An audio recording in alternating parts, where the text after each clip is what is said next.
제대로 갖고 온 게 없어. 개념도 가지고 왔니?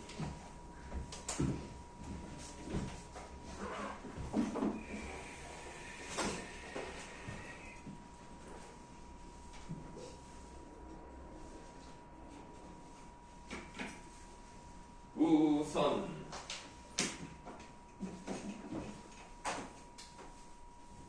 주제 통합부터 보시겠습니다. 주제 통합 7강. 네, 주제 통합 7강은 그래도 잘 하신 편이었기 때문에 그렇게 막 설명드릴 게 많지가 않습니다. 빠르게 한번 해보도록 할게요. 자, 주제 통합 7강은 스키너의 언어 습득 이론에 대한 이야기가 나와 있고, 다문단은 스키너, 나문단은 촘스키 이 두 가지의 이야기가 나와 있습니다만 내용 자체가 그렇게 어렵지 않았기 때문에 잘 맞췄을 거라고 생각합니다. 다문단에서 두 번째 문단이 있고요. 그 두 번째 문단에 6번째 줄을 보시면, 자, 또한 스키너는 이렇게 시작하는 문장이 있습니다. 거기 스키너에다가 동그라미 하시고, 이제 밑줄 한번 해볼게요. 아동이 주변인과의 의사소통 과정에서 다른 사람들의 언어 행위를 모방함으로써 언어를 습득한다고 보았습니다. 즉, 스키너 입장에서는 주변인의 영향이 있어야 된다. 다른 사람들이 없으면 안 된다. 왜냐면 모방을 해야 되니까. 자, 스키너는 주변의 언어적 자극이 아동의 언어 습득에 중요한 역할을 한다고 보았기 때문에, 그렇기 때문에 어떻게 했느냐 밑줄 하도록 할게요. 아동에게 언어 모델을 제공하고 언어적 자극을 주는 대화 상대가 언어 습득 과정에서 필수적이라고 생각했습니다. 물론 뭐 이거는 뭐 누구나 이렇게 생각하겠습니다만 이 사람이 이제 그런 것들을 좀 공고하게 자리 잡게 만들었다. 그래서 언어 상대가 없으면 안 된다 라는 입장입니다. 물론 이제 뒤에 나오는 촘스키도요, 이 주변인이 없어야 된다고 얘기를 하진 않습니다만 원래 사람 머릿속에는 언어 습득 장치가 있고, 그것을 바탕으로 주변인의 도움이 촉매 역할, 그러니까 뭔가 이렇게 더 활성화시키는 역할을 하는 거지 필수적으로 있어야지만 가능하다라고 얘기하지는 않습니다. 그래서 스키너와 촘스키는 조금 다른 생각을 가지고 있다라고 볼 수가 있는데, 지금 읽고 있는 부분을 계속 보시면 이런 말이 나와요. 이에 더해 스키너는 단어 사이의 연상작용을 통해 아동이 문장을 습득한다고 주장했는데, 예를 들어 아이가 개가 짖는다와 같은 문장을 모방해서 배우면 걔는 뒤에 나올 짖다에 대한 조건 안에 대한 자극이 돼요. 그래서 개라는 단어를 들으면 짖다라는 단어가 자연스럽게 떠오르게 되는데, 이런 과정을 통해 문장 구조를 학습하게 된다는 겁니다. 예를 들어 여러분들 꽃이라는 주어를 들으면, 꽃이라는 주어를 들으면 그 다음에 뭐가 나온다고 생각하십니까? 피다가 나와야 된다는 거죠. 뭐 밥을 하면 먹다가 자연스럽게 나오는 것처럼 이제 이런 식으로 이제 문장 구조를 배운다고 생각하는 것이 바로 스키너다라고 생각하시면 되겠습니다. 일단 요 정도만 보면 될 것 같아요. 1번 문제 바로 갑니다. 가나에 대한 설명으로 가장 적절한 것을 골라보라 그랬는데요. 자, 3번 보기 보시겠습니다. 나와 달리 가는, 우리 지금 나를 그냥 빨리빨리 넘어갔어요. 네, 간단한 것만 말씀을 드렸고, 나는 읽지 않았습니다만은 가는요, 다양한 이슈들을 바탕으로 아동이 언어를 습득하는 과정을 설명하고 있다라고 되어 있는데, 아까 우리가 개가 짖는다와 같은 예를 통해서 봤기 때문에 3번이 답입니다.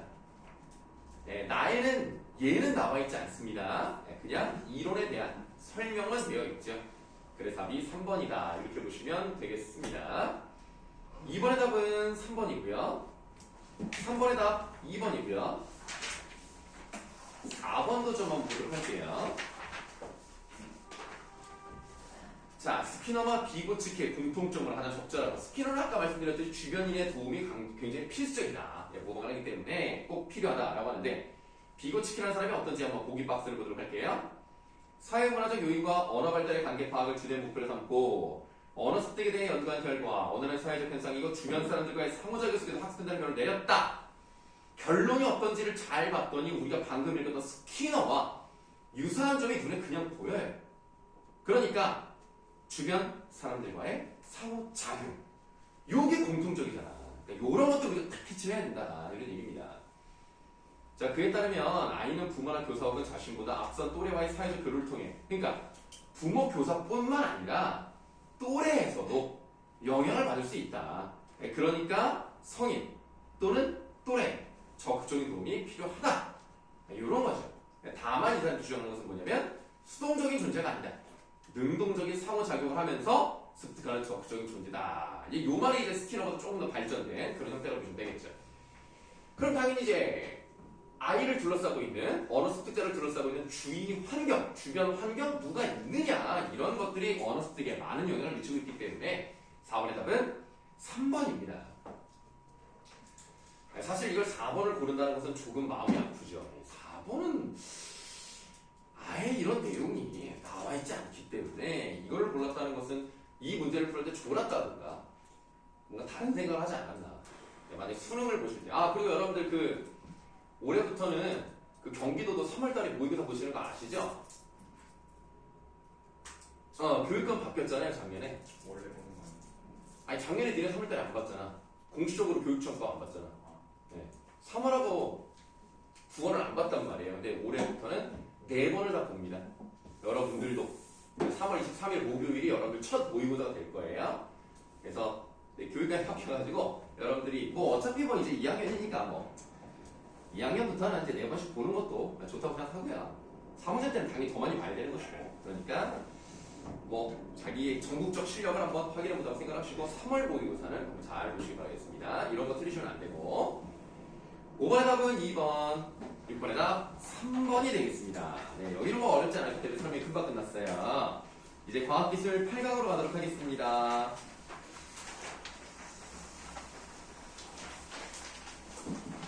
날씨가 연속 따뜻해요. 우리 집 기준으로 7도, 8도까지 올라갑니다.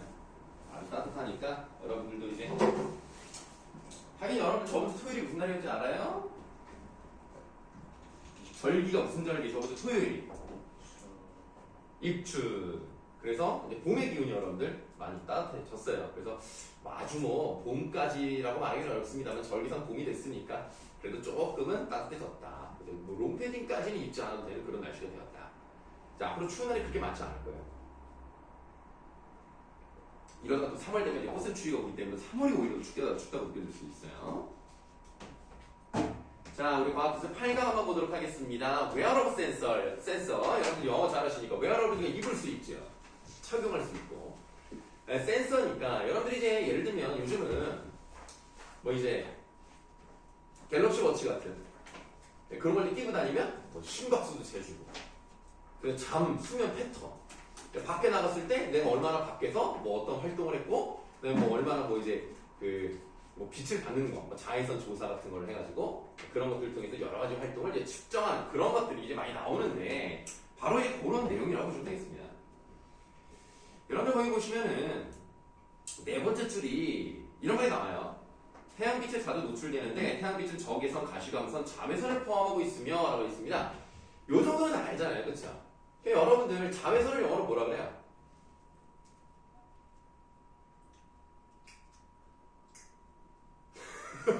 아니 다들 이렇게 조용해. 그러니까 교과서 공부만 하다 보니까 약간 좀 이런 거는 잘 모르나? 여러분 내가 이거 왜 물어보냐면 영어를 혹시라도 알고 있으면 그 자외선의 뜻도 알 수 있어서 물어봤는데, 그럼 자외선이 뭡니까 그럼?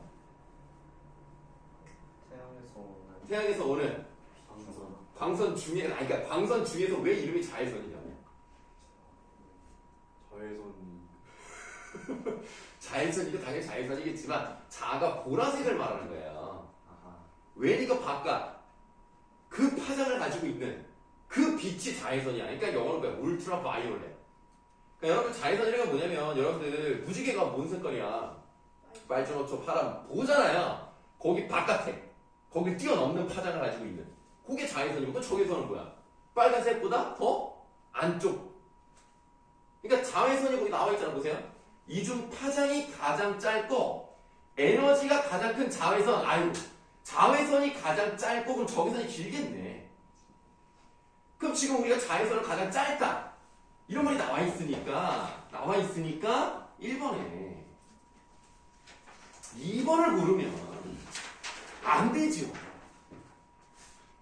자외선이 제일 짧다며. 그럼 당연히 적외선은 길겠지. 안 그렇습니까? 그럼 2번은 맞는 거예요. 자, 두 번째 문단으로 가겠습니다. 두 번째 문단에서 세 번째 줄 보세요. 반도체 물질은, 그러니까 여러분 반도체를 많이 들어서 아시잖아. 반도체 물질은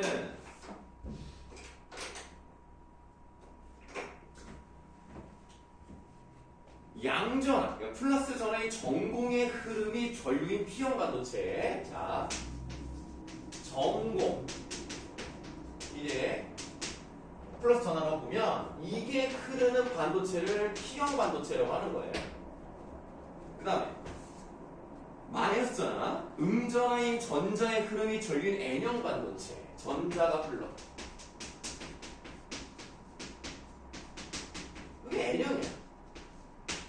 그냥 이거 차이지 뭐가 더 좋다 이런 내용은 아니에요. 자, 그런데 거기 뭐라고 나와 있습니까? 산화 아연은 전형적인 N형 반도체다. 그럼 여기 산화 아연이 여기. 그래서 이제 그 다음 설명되어 있는 부분이 여기에 대한 설명을 이제 많이 할애를 했죠. 자, 다음 문단. 그물만 형태의 산화 아연을 고분자 기판에 입히는 공정은 진공 장비 안에서 이루어집니다. 그러면 여기 이제 산소가 없겠죠. 아무것도 없을 거란 말이야. 그러니까 뭐가 이제 붙을 수가 없어. 만든 다음에 이후 진공 장비에서 산화아연을 꺼냈어요. 꺼내면 이제 공기 중에 있는 산소가 어떻게 돼요? 붙을 수 있겠죠. 그러면 산소가 아연의 표면에 흡착을 합니다. 고체 표면에 기체가 흡착하는 현상은 물리 흡착과 화학 흡착으로 나뉘는데요. 전자의 전달이 없는 물리 흡착과 달리 얘는 전자의 전달이 없는데 그 다음에 입줄 화학 흡착에서는 기체 분자가 고체 표면에 흡착하면서 전자를 주거나 받는 화학 반응이 일어납니다. 자,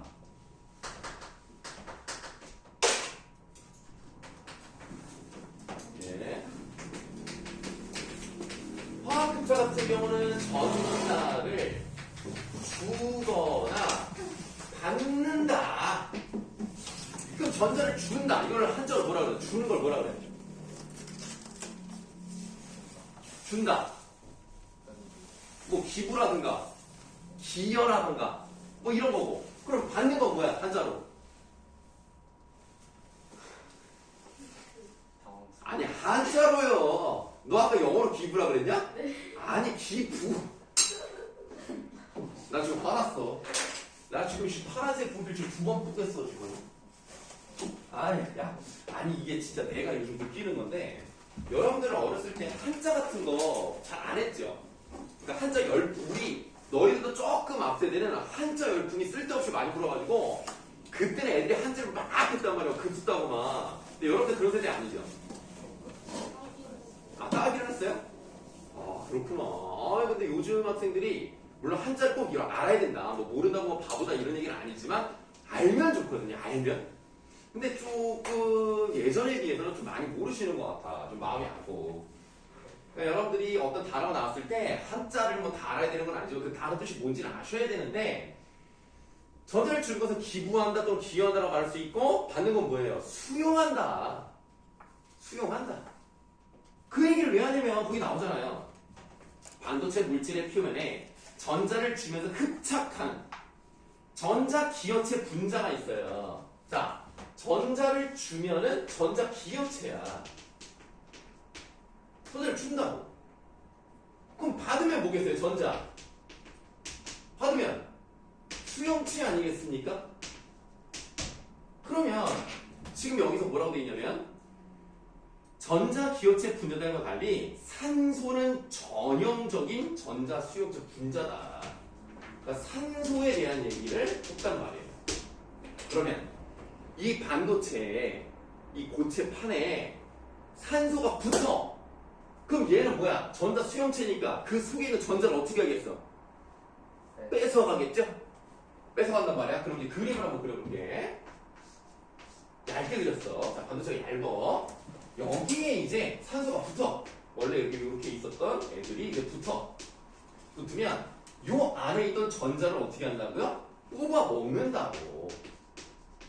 그럼 이 속에 있었던 산소들이, 이 속에 있었던 전자들이 어떻게 사라지게 되면서 이 반도체 속에 있는 전자들이 들어있어야 되는 곳이 점점점 어떻게 되겠어? 결핍되겠죠? 그러면 산소가 붙으면 이 반도체 결핍 영역은 커지겠어요? 작아지겠어요? 커지겠죠. 그럼 결핍 영역이 크다는 얘기는 전자가 없다는 얘기와 마찬가지니까 전자가 없는 N형 반도체는 전류가 잘 통해요? 안 통해요? 안 통하겠죠. 요게 하나야. 결핍 영역이 커진다? 그럼 전자를 많이 뺏겼다? 전자를 뺏기면 전류가 잘 흐르지 않는다. 요걸 이제 하나로 보시는 거예요. 아시겠죠? 근데 만약에 이 반도체가 엄청 커. 막 이만해. 엄청 커. 그럼 이제 주변을 이제 막 산소가 이제 붙어서 빼갈 거 아닙니까? 빼가지만 이렇게 막 사방팔방 빼가겠죠. 빼가지만 요 가운데쯤에 있는 전자들은 못 빼갈 가능성이 있지 않습니까? 왜냐면 너무 두꺼우니까. 그러니까 반도체 두께가 얇으면 얇을수록 결핍 영역은 더 커질 것이고 비율적으로 많이 커지고 얘네들은 다 빼가지 못하니까 두꺼우면 두꺼울수록 결핍 영역은 좀 덜 만들어지겠구나. 요게 이제 같이 떠올리셔야 되겠다. 이런 얘기입니다. 자, 계속 읽어보겠습니다. 자, 산소는 전형적인 전자 수용체 분자로 하나의 산소 분자는 산화 아이온으로부터 하나의 전자를 받아서 산소 이온의 형태로 흡착한다. 산소 분자의 흡착량은 시간이 지남에 따라 증가하다가 일정 시간이 지나면 포화된다. 이러한 과정에서 산화 아이온의 표면의 일정 깊이까지 전자 결핍 영역이 생겨 본래의 산화 아이온보다 전기 저항이 커져서, 자, 전기 저항이 커진다는 건 뭐예요? 전류가 잘 안 흐른다. 그럼 전기 전도도가 떨어진다는 거죠. 반대로 산소가 아니라 전자 기호체 분자로 전처리에 만든 경우에는 이와는 반대 현상이 일어나겠죠. 자, 지금 우리가 여기 이만큼 써놓은 거는요, 산소와 같은 전자 수용체, 즉 붙어서 전자를 빼가는 애들에 대한 설명을 했어요. 반대로 전자 기호체는 어떻게 됐어요? 전자를 막 주겠죠. 그럼 결핍 영역이 오히려 막 없어지고 꽉꽉꽉꽉 채워지겠죠. 그럼 전류가 잘 흘러 안 흘러? 엄청 잘 흐르겠죠? 그러니까 전자 수용체를 붙여놓으면 전류가 통하지 않는 상태가 되는 것이고 전자 기호체를 붙여놓으면 전류가 엄청 잘 흐른 그런 상태가 된다는 얘기입니다. 그것만 잘 하시면 되는 거예요. 자, 좋습니다. 그럼 일단은 요 정도 설명을 해봤고 여기에 관련한 그런 문제를 한번 풀어보도록 하죠. 1번의 답부터 바로 갈 수 있겠네요. 1번의 답은 4번. 그렇죠? 물리흡착 과정에서 전자를 주고받지 않습니다. 화학흡착 과정에서 전자를 주고받기 때문에 1번의 답은 4번이고요. 자, 다음은 2번을 한번 볼까요? 2번에 동그라미 가와가 관련된 거예요. 그러니까 동그라미 가는 요거잖아요. 전자 기호체죠. 이것에 관련한 추론 적절하지 않은 거 3번부터 보실까요? 동그라미 가가 산화 아연에 흡착하게 되면 산화 아연의 전류의 흐름은 전공에 의해서 이루어질 것이다 라고 하지만 산화 아연의 대표적인 뭐라고요? N형 반도체. N형 반도체는 뭐라고요? 전자의 흐름이라고요. 사실 너무 간단해 문제가. 답이 3번이지.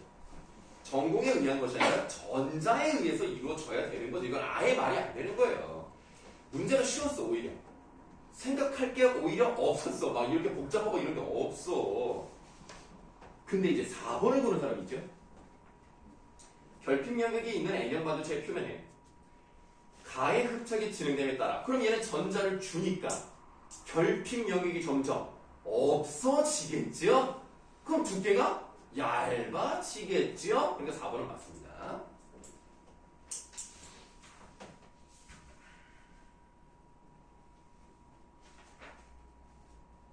자, 그럼 이제 이 정도 해결을 했으니까 우리 6번도 한번 볼까요? 6번 문제 답 2번입니다.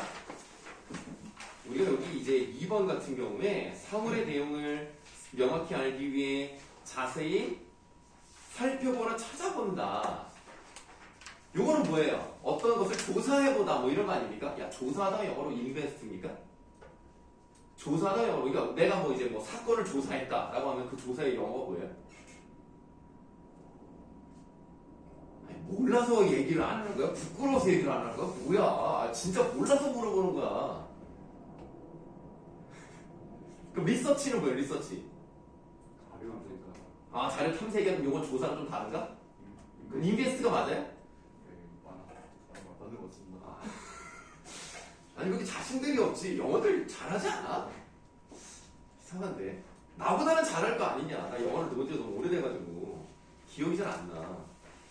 알겠어요. 뭐 자 그러면 이제 넘어가시고, 그래서 여기서 나와 있는 조사라는 것은 뭐냐면 빛을 쪼인다. 그게 조사예요. 그래서 답이 2번이었던 거예요. 자, 이제 돌아오셔서 어디를 보실 거냐면 201쪽이라고 되어 있는 부분에 마지막 두 줄을 이제 읽어보도록 할게요. 자, 신축 자외선 센서의 주된 성능 지표는 선택도, 온, 오프, 비. 거기 이제 온, 오프, 레티어라고 써있죠. 반응 시간, 신축 저항 변화 민감도입니다. 이 네 가지를 설명했다는 것은 이제부터 네 가지가 뭔지를 알려주겠다라는 글이 되겠죠. 그래서 선택도는 여러 파장대의 빛이 조사되었을 때 자외선이 출력값의 기여한 정도를 말합니다. 그러니까 뭘 선택을 하느냐. 우리가 뭐 적외선, 자외선, 가시광선 중에서 무엇에 반응을 하게 만드느냐. 그게 선택도입니다. 이거는 뭘 문제 풀이도 중요하지 않으니까 넘어가실 거고, 그 다음에 네모하셔야 돼요. 온오프비 요거 네모하시고, 이게 되게 중요한 거예요. 그러니까 온이었을 때, 그러니까 뭔가 작동이 되거나 뭔가 켜졌을 때 하고, 오프 그러지 않았을 때 그 비율을 말하는 거예요. 그러니까 불이 켜졌을 때 이만큼 밝고 불이 안 켜졌을 때 이만큼 밝다? 그 비율, 이걸 말하는 겁니다. 자, 밑줄 하세요. 빛이 조사되기 전에 출력값과 빛이 조사된 이후에 전류가 일정하게 유지되는 정상 상태에서 출력값의 차이의 절대값을 빛이 조사되기 전 출력값으로 나눗값으로 정의된다. 야, 말이 좀 어렵죠. 여러분들 이런 거 읽을 때는요, 그냥 의도적으로 천천히 읽으세요. 그냥. 그러니까 막 급하니까 막 그렇게 빨리 읽으면 오히려 더 못하니까 무슨 말인지 모를 때는 그냥 다시 차근차근 읽어요. 그래봤자 10초 차이야. 그래봤자. 차라리 10초를 쓰고 확실하게 아는 게 좋습니다. 자, 온오프비라는 것은 뭐냐.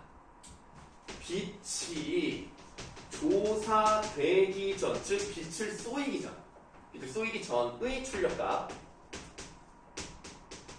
자, 여기 있죠? 이것과 빛이 조사된 이후, 빛 조사 후에 전류가 일정하게 유지되는 정상 상태 출력값,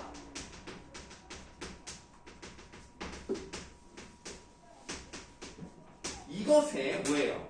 차이. 그거 빼면 되잖아. 차이의 절대값을 빛이 조사되기 전 출력값.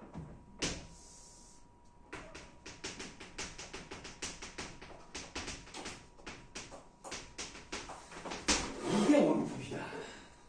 간단하지 않습니까? 자, 그래서 따라서 온오프비는 뭐야? 센서의 민감도. 자, 민감도에다가 물결로 밑줄.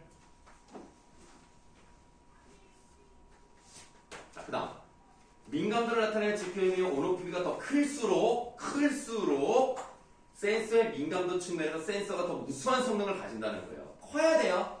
이 B가 커야 좋은 거예요. 다음에 센서의 반응 시간 네모, 그리고 밑줄. 신축 자외선 센서가 얼마나 빨리 정상 상태 출력값이 최대값 혹은 최소값에 도달하는가의 지표로 짧을수록 좋아요. 자, 온오프비는 클수록 좋아요. 반응 시간은 짧을수록 좋아요. 이건 너무나 당연하지 않습니까? 반응 시간이 느리면 좋은 게 없잖아. 빨리빨리 반응이 좋은 거 아닙니까? 그리고 특히 한국인들 빨리빨리 반응이 좋잖아요. 그러면 요 정도를 읽어봤으니까 3번 문제. 보기 박스. N형 반도체 물질 기반의 신축 자외선 센서 A, B를 각각 이용하여 빛의 조사에 따른 전류값을 측정했더니 이때 자외선 센서는 반도체 물질의 표면에 요런 걸 잘 봐야 돼. 전자를 주면서 흡착한 빛이니까 뭐야? 전자 기여체를 붙여놨지? 그러면 전자 기여체를 붙여놨기 때문에 전류가 잘 통해 안 통해? 잘 통하죠. 전자 기여체를 붙여놨기 때문에 전자를 주는 애니까 N형 반도체는 전자의 흐름이 바로 전류거든요. 그럼 전자를 많이 줬으니까 전류가 잘 흐르겠죠. 얘는 자외선을 쪼이기 전에 잘 통했을 거란 말이야. 그리고 외부 공기에 노출이 되지 않도록 밀봉된 상태로 만들어졌습니다. 빛이 센서에 조사되기 전, 자, 빛이 센서에 조사되기 전의 출력값이 A랑 B랑 둘 다 100mA래요.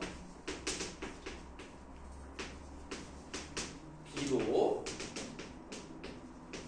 요거죠. 자, 그런데 빛을 조사했더니 센서 A의 전류값이 감소하기 시작해서 2mA가 됐대요.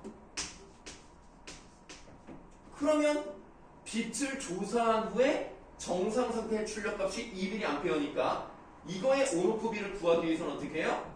빼! 그럼 98이 나왔잖아. 그걸 어떻게 하면 돼? 조사되기 전에 출력값 100으로 나누면 얼마가 나오는 거예요? 0.98의 민감도를 가지는구나. 자, 그 다음 B. 센서 B의 전류값은 센서 A의 전류값보다 급격한 기울기를 가면서 그냥 쭉 떨어지는 거야. 쭉 떨어져. 그럼 뭐가 빠르다는 거야? 반응 시간이 굉장히 빠르다는 얘기예요. 그러니까 일단은 B는 반응 시간 면에서는 A보다는 좋아. 굉장히 빠르게 떨어지니까. 그런데 빠르게 떨어지긴 했는데 어떻게 됐어요? 10mA에서 멈춰버렸어. 그럼 얘는 90이죠? 이걸 100으로 나누죠? 그럼 얘는 뭐예요? 0.9니까 반응 시간을 B가 좋은 게 확실하고 두 개를 비교해봤더니 어떤 쪽가 더 큽니까? 얘가 더 크죠? 민감도는 클수록 좋다 그랬어요? 민감도, 온오프 비면에서는 A가 더 좋은 센서입니다. 그래서 2번이 답이래. 센서 B가 센서 A보다 전류값이 더 빠르게 떨어진다. 이거는 반응 시간에 대한 얘기고요. 민감도에 대한 얘기가 아닙니다. 그래서 2번이 틀렸고. 거기 4번. 센서 A와 센서 B의 출력값의 빛 조사 후 감소 경향을 볼 때 센서 B의 반응 시간이 센서 A의 반응 시간보다 더 짧겠고, 이거는 뭐 아까 우리 급격한 기울기로 줄어들었다니까 이거 맞는 거고요. 거기 5번. 센서 A, B 모두 빛의 조사 후 전류값이 감소하는 것은 센서 A, B 모두 빛에 의해 결핍 영역의 두께가 변화한다. 그러니까 얘네는 원래 전자 기어체를 붙여놨으니까 결핍 영역의 두께가 굉장히 없었겠죠. 결핍이 없었겠다가 자외선을 쏘면서 이게 빠져나가니까 결핍 영역의 두께가 변화를 해서 전류 차이가 나는 거죠. 그래서 5번은 맞습니다.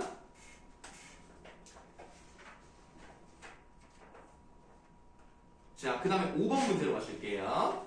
5번 문제가 좀 어렵다고 생각합니다. 5번 문제 이제 보기를 보세요.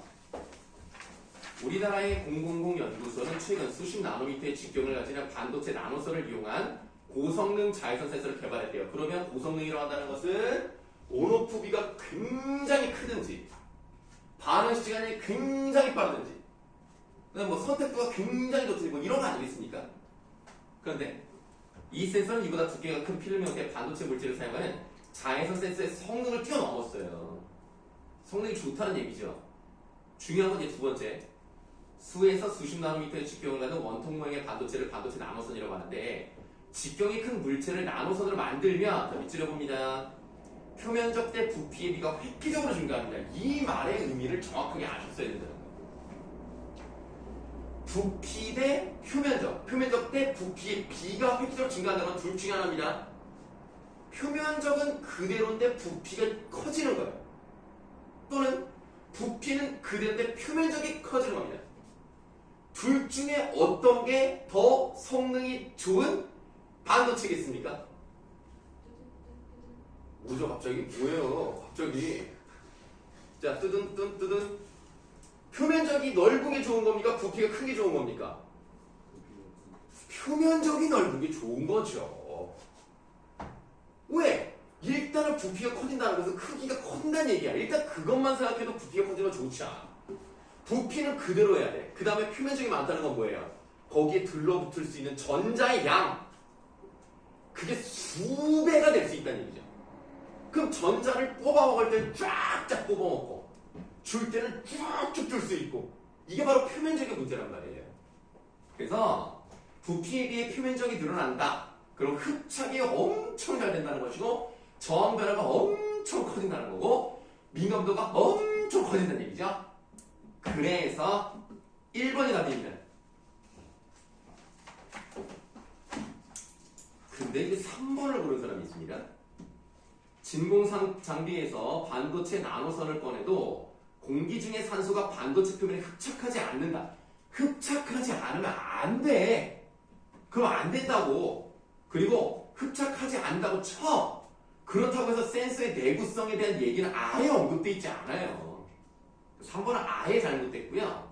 다음 5번 보시겠습니다. 보기 5번.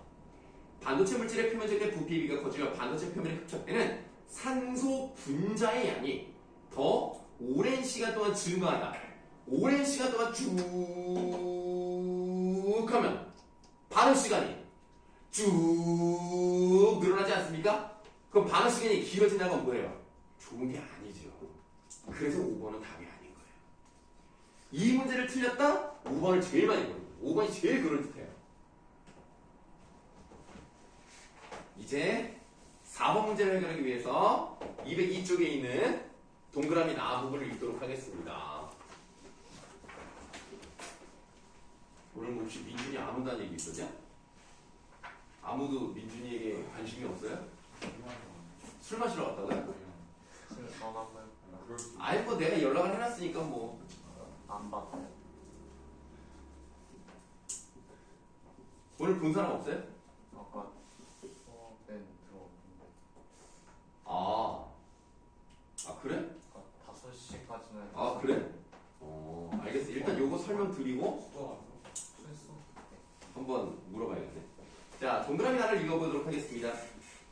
이렇게 정상 상태 출력값의 90%에 도달하는 값으로 센서의 반응 시간을 정하는 것은 출력값이 최대값이나 최소값의 점근선의 형태로 수렴하며 센서에 사용되는 계측기는 성능에 따라 측정되는 전류나 저항의 최소 다리수가 다르기 때문이다. 이게 무슨 말인지 설명을 좀 드릴게요. 여러분들도 나보다 수학 잘할 거 아닙니까?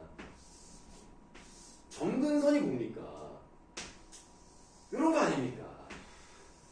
그 여러분들 옛날에 인스타를 봤더니 무단횡단을 할 때는 이렇게 대각선으로 건너가는 것이 차에 치이지 않는 가장 좋은 방법이다. 그래서 차들이 이렇게 좌회전을 할 때, 이렇게 좌회전을 할 때, 이렇게 발음이 안 돼. 무단횡단을 하면 점근선의 형태로 가기 때문에 절대 부딪히지 않는다. 이런 거 본 적 없어요? 나만 여기서 인스타에? 네, 무단횡단을 무단횡단 한 적이 없어요? 아니 그냥 보라는 거죠. 너희들 하라는 게 아니라. 뭐 서로 선생님이 뭐 대단한 거 잘하는 건 아니지만 그 어떤 인스타 이제 피드를 본 다음에 댓글을 남기잖아요. 댓글에서 좋아요를 누를 수 있단 말이에요. 뭐 선생님이 댓글 얼마 전에 한 3일 전인가 남긴 댓글에 벌써 좋아요가 1100개가 붙었네. 이거 좀 약간 좀 감각이 좀 있는 어떤 거의 N형 반도체급 그런 센스를 가지고 있는 것 같아요. 네. 뭐 별거 아니고요. 여러분들 이제 글로리라는 드라마가 요즘 되게 유행이잖아요. 여러분들 보시면 안 되지만 거기에 연진이가 나온단 말이에요. 그 연진이 아역이 신예은이가 그럴걸요? 이름이? 그 신예은이 그거 있잖아. 그 뭐 음악 듣고 가다가 저기 홍대 어떻게 가요? 그랬더니 뉴진스의 하이보이요. 그거 있잖아. 있잖아요, 그거. 그거를 이제 자기가 처음 알았던 그걸 올렸더라고. 그래서 그냥 거기다가, 니네는 근데 말해도 모르지. 드라마를 안 봤으니까. 거기 드라마에 나오는 대사를 좀 써봤거든요. 뭐라고 쓰는 봤지? 내가 춤춰서 바로 제 하늘이 됐어. 이걸 썼어요. 그랬더니 그게 그렇게 인기가 많더라. 나 너무 기분이 좋던데? 그래서 뭔가 인정받는 느낌? 네, 그런 느낌이 있었어요. 댓글로 1000개만 넘게 좋아요를 받은 건 두 번째네요. 뭐 그렇다고 합니다. 네. 자, 어쨌든 이게 정근선이잖아요. 그러면 우리가 예를 들어서 요 최소값까지 가는 데 있어서 어떤 그 센서는 약간 요런 식으로 떨어질 수 있을 거예요. 요런 식으로. 어떤 거는 뭐 요런 식으로 떨어질 수 있고 어떤 요런 식으로 떨어질 수 있는데 뭐 이렇게 비슷하게 떨어지는데 이거를 계속 기다리다 보면 계속 0에는 수렴하지 않고 거의 뭐 비슷하게 가잖아요. 계속 기다릴 수가 없잖아. 그럼 어떻게 하냐면 센서가 여러 가지가 있으면 그걸 어떻게 중간에 한번 잘라주는 거야. 그럼 예를 들어서 요건 이제 정확한 표현은 아니지만 어떤 것의 이제 반응 시간이 뭐 1.1 2789 548초가 걸린다고 쳐. 어떤 센서는 1.27 뭐 79514 어떤 건 1.2765656 뭐 이런 식으로 될 거 아닙니까? 그러면 이거를 다 기다릴 필요가 없이 요 정도에서 끊어주면 어떤 센서를 쓰더라도 비슷하게 나올 거 아닙니까? 그렇게 만들어줘야 된다는 얘기거든요. 그래서 4번 가장 적절한 것은 5번이 되겠습니다. 측정 장비에 따라 센서가 정상 상태에 도달하는 시간이 다를 수 있죠. 그렇지만 반응 시간 일치성을 높여줄 수 있다는 거예요. 저쪽에 잘라주면 그럼 90% 정도까지만 가도 그냥 여기서 끝 해버리면 된다는 거예요. 자, 이렇게 설명드림으로써 모든 것도 끝. 자, 그럼 이제 문학 진도를 좀 나가도록 할게요. 문학 진도는 저번 시간에 서경별곡부터 답을 맞춰준다고 말씀드렸는데 왜냐? 그때 서경별곡을 많이들 안 풀었어.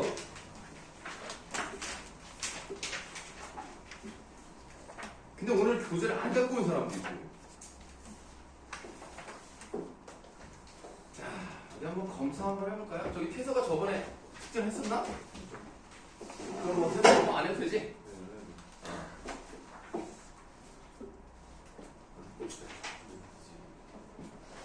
뭐야? 53대 뭐야? 56, 56. 했어요? 이거 오늘도 이거 잘라야겠다. 앞에부터 처음 다시 한번 하다가 아니 뭘 그걸 변명을 이렇게 오래 해요. 그냥 못했다고 하면 될 것을. 저번에 했었나?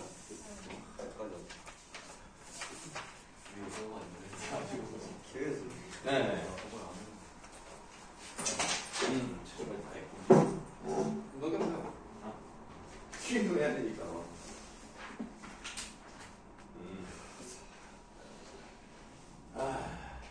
뭐 이쪽만 검사하면 되나요? 네, 알았어요. 민서 했지? 안 간다. 자, 왜 웃음이 약간 이상한데? 자, 서경별곡부터 한번 말씀을 드리도록 하겠습니다.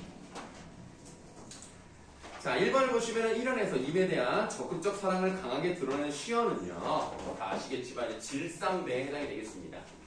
길쌈을 하던 배를 버리고서라도 내가 찾아가겠다라고 하기 때문에 적극적인 사랑의 자세가 나타나 있다라고 보시면 되겠고요. 2번, 이연에서 임에 대한 강한 믿음을 형성한 시는 이연에서는 이제 믿음이 끊어지지 않는다를 상징하는 부분이 바로 긴이라고 되어 있는 부분이죠. 정확히는 히읗, 종성치언이기 때문에 긴, 히읗까지 쓰는 게 맞습니다만 긴이라고만 써도 되겠고요. 현대어로 끈이라고 쓰셔도 가능하겠습니다. 사면의 대동강 건너편에 있는 꽃은 혹시라도 임께서 만나실 수 있는 그런 다른 여자를 말하는 거죠. 그런 거라고 보시면 되겠고. 뭐 4번에 3번이라는 거 설명드렸고 5번에 이연에 나타난 서정격자의 임에 대한 태도와 그러니까 이연은 내가 1000년 동안 오래오래 혼자 살아간다 하더라도 헤어져 살아간다 하더라도 당신에 대한 믿음은 변하지 않는다. 끊어지지 않는다. 이런 얘기를 하다가 갑자기 사면에서 이거 분명히 이놈이 대동강 건너편을 가면 다른 여자 만날 것 같아 라고 의심하고 혹시 뭐 질투하는 그런 내용이 나와 있다는 거니까 이 마지막 부분 대동강 건너편 고질려 배 타들면 걷고 우리이다. 요 부분이 답이 되겠죠. 6번에 지금 보시면 가장 거리가 가까운 것을 고르는 겁니다. 그럼 이게 뭐냐면 말이 안 되는 상황을, 불가능한 상황을 설정을 했죠. 1000년을 혼자 살아간다 하더라도 믿음은 끊어지지 않습니다. 라는 이제 비유적인 표현, 그리고 상징적인 표현, 그 다음에 어떻게 보면은 가능하지 않은, 불가능한 상황을 설정을 했는데요. 그게 가장 가까운 것이 1번이다. 나의 님 향한 뜻이 죽으면 어떨지, 나는 죽어서도 임을 향한 그런 마음이 변하지 않기 때문에 상전이 혹시 뭔지 아십니까? 상전? 뽕나무 밭이라는 뜻입니다. 그럼 벽해는 뭘까요? 네, 여러분들이 고전을 공부를 하시려면 요 정도 단어들은 좀 아셔야 돼요. 벽해는 푸른 바다, 그래서 상전벽해라는 한자 성어도 있어요. 그만큼 많은 것이 바뀌었다라는 것을 말해주는 한자 성어입니다. 그래서 상전벽해는 좀 알아두시고 뽕나무밭이 변해서 푸른 바다가 된다 하더라도 나는 죽어서도 임을 향한 마음이 변하지 않겠다. 네, 그러니까 1번이 가장 가깝다. 7번 보시겠습니다. 서정적 장의 정서 표출 방식과 가장 유사한 것을 골라보라 그랬는데요. 요거는 내가 사랑하는 사람이 자기를 떠나가니까 그 사람에 대한 얘기를 해야 돼. 그 사람이 떠나갔기 때문에 그 사람을 원망하고 그 사람한테 탓을 돌려야 되는데 여기서는 그 사람을 직접 얘기하지 못하고 누구한테 탓을 돌리고 있습니까? 사공에게 돌리고 있기 때문에 그런 또 다른 원망의 대상을 설정하는 것을 고르시면 되는 거예요. 그게 몇 번? 1번. 자, 요거는 많이 유명하죠. 개를 한 10마리, 11마리 요 정도 기르고 있는데 그 중에서 어떤 개가 마음에 안 드는 게 뭐냐면 자기가 좋아하지 않는 사람이 오면 막 반겨. 꼬리치고 너무 좋아해. 그러다 내가 사랑하는 사람이 오면은 갑자기 막 킁킁대고, 아니 킁킁이래. 캉캉대고 막 물으려고 그러고 막 나으려고 그러고 막 이런단 말이야. 그런 것들을 이제 보니까 이 개 때문에 오지 않는다라고 생각을 하는 거죠. 그래서 오지 않는 임을 원망할 수는 없으니까 오지 못하게 만드는 이 개를 원망하는 거라고 보시면 되겠습니다. 1번이 답니다. 8번. 이 8번은 나중에 우리가 주원가라고 배울 거예요. 3355 야유원에 라고 되어 있는데 3355는 끼리끼리 몰려다니는 걸 말하고요. 야유원은 기생집을 말합니다. 이 글을 쓴 사람이 여러분들 허난설원이라고 알아요? 허난설원이 누구 어느 집안 사람? 그 유명한 사람이 있는데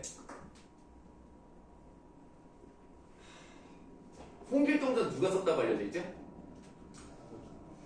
허준이 아니고 허준은 동일보감이고 비슷해 허균. 결국 이태서 학생이 맞추고 말았습니다. 그래서 허균이 그러니까 허균 누나죠. 그래서 이제 가족인데 허난설원이 되게 글도 잘 쓰고 이랬습니다만 이 집안 자체가 이제 몰락을 해버렸고 그리고 남편이랑 사이가 좋지 않았고 애들은 둘이나 죽고 뱃속에 있는 애는 유산되고 결국 26인가 7인가에 젊은 나이에 죽었어요. 자기 남편이랑 좀 마음이 잘 안 맞아가지고 집에 들어오질 않아 남편이. 근데 그 남편이 이제 가정적으로 문제가 있었습니다. 나중에는 의병도 일으키고 뭐 나름 뭐 나쁜 사람은 아닌데 이 여자랑 잘 맞지가 않았나 봐요. 그래서 이 기생집에 세 사람이 났단 말인가 요 말은 새로운 기생이 왔다. 그러니까 한마디로 정적이죠. 그러니까 내 사랑을 뺏어가는 나쁜 사람들 그런 의미가 되겠습니다. 그래서 기억이 답이 되는 거죠. 자, 9번으로 가시겠습니다. 9번은 사실 우리가 가시리를 제대로 하지 않았기 때문에 맞추기 좀 어려울 수 있겠습니다만 이제 5번이 답인데요. 가시리는 임과의 제외를 체념하고 있다라고 되어 있지만 체념하고 있지는 않습니다. 보내준 거에 대해서는 어쩔 수 없지만 다시 돌아오세요 라고 얘기하고 있기 때문에 제외를 바라고 있어서 5번이 틀렸고요. 10번 서경별곡을 보시면은 그 앞에 서경별곡 보시면 우리가 뭐 서경이 서울이 마르는 닭곤대 소천경 고에 마르는 이런 식으로 이제 삼음보로 전승되는 경우가 있는데 가장 거리가 먼 게 4번이죠. 4번이 이제 삼음보로 잘 떨어지지 않습니다. 그렇게 하시면 되겠습니다. 3호곡으로 갈게요. 자, 이 노래에 대한 설명으로 적절하지 않은 것을 골라보라 그랬습니다. 4번이 답이죠. 위 덩더둥성이라는 좋은 구는 낙구와 비슷한 역할을 한다라고 되어 있는데 위치상 일단은 중간 부분이기 때문에 낙구라고 말하기는 조금 거리가 있고요. 그리고 낙구 부분은 이제 감탄사가 나오면서 뒤에 시상을 전환시켜주는 부분이 나타나야 되는데 그런 거랑 관련이 없기 때문에 4번이 답이 되겠고 2번은 넘어갈게요. 정과정으로 가시겠습니다.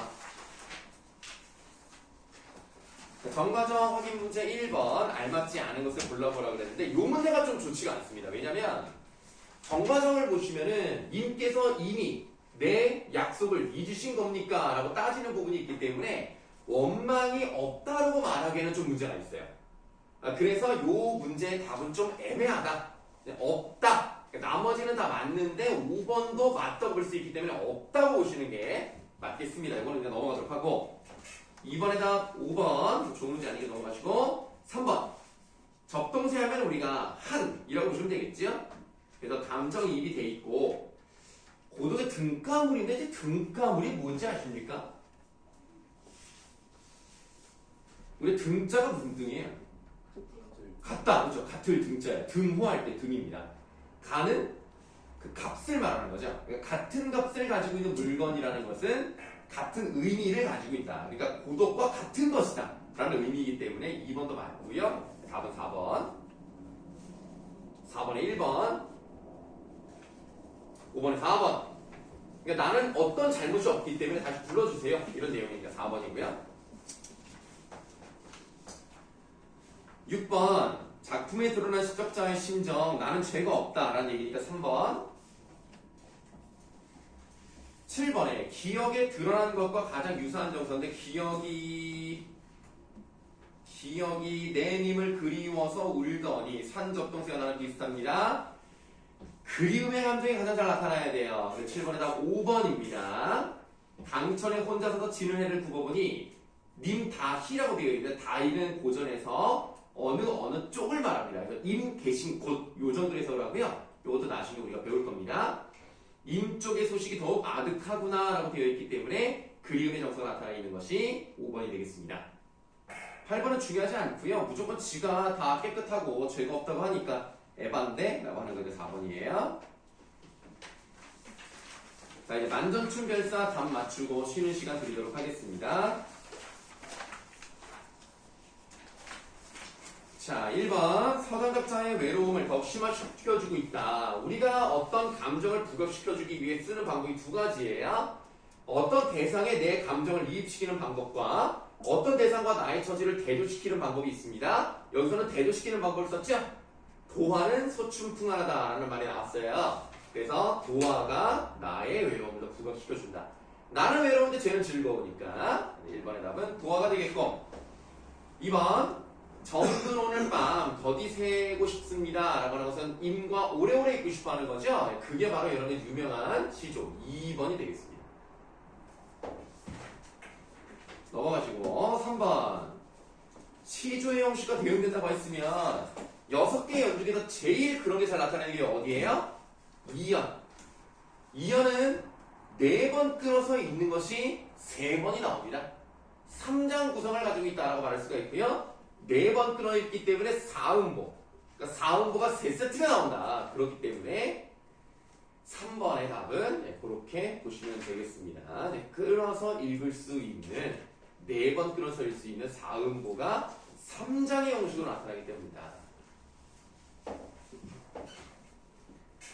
4번의 답은 잠을 이루지 못하는 거 필기 잘했었죠? 전전반측인데요. 혹시 와신상담이 뭔지 아는 사람? 그렇습니다. 그러니까 쉽게 말하면 복수를 하기 위해서 아주 그냥 따끔따끔한 그런 잠자리에 누워요. 그리고 매번 쓸개를 맛을 보면서 반드시 내가 이것을 잊지 않고 복수를 해야 되겠다라고 생각하는 거고요. 풍수지타는 그럼 뭐랑 관련돼 있을까요? 나무랑 관련돼 있다는 것이 아주 틀리진 않습니다. 바람, 풍, 수, 나무, 수인데요. 나무까지는 그대로 있으려고 하지만 바람이 불어서 그럴 수가 없고요. 부모님께 효도를 하고 싶지만 부모님은 계시지 않는다. 요거랑 관련돼 있기 때문에 풍수지타는 여기 효라는 말이 전혀 들어가 있지 않습니다만 효도와 관련된 한자성어예요. 그래서 이런 것들을 좀 기억해 두셔야 돼요. 이게 옛날에 공자님이 제자들을 데리고 어디를 가는데 어떤 애가 그 나무 밑에서 우는 거야. 왜 울고 있느냐 그랬더니 아까 내가 말했던 이렇게 바람이 그러니까 나무는 그대로 있고 싶은데 바람이 부니까 그대로 있을 수가 없고 부모님께 효도하고 싶은데 안 계시니까 효도할 수 없습니다 라고 했더니 그 말을 듣고 공자의 제자들 중에서 2명인가 3명인가 그럼 나도 지금 당장 부모님께 효도를 해야 되겠다 같다는 내용이에요. 그래서 그 바람이 나무에 부는 것에 대해서 한탄하는 것이 바로 효도와 관련되어 있기 때문에 이 정도 기억하셔야 됩니다. 남가일몽은 남쪽으로 뻗은 가지 밑에서 꿈을 꿨는데요. 결국에는 그 꿈이 아주 화려하게 살았던 그런 꿈이에요. 그래서 인생은 무상, 이런 내용과 관련돼 있어요. 그냥 인생 구상 하나만 써놓으시면 되겠습니다. 48% 나와 있으니까 보시고요. 자, 그럼 이제 단막 치는데도 시간이 오래 걸렸으니까 아유 많이 피곤하시죠? 네, 쉬는 시간 갖고요. 경기 체가를 한번 들어가도록 하겠습니다.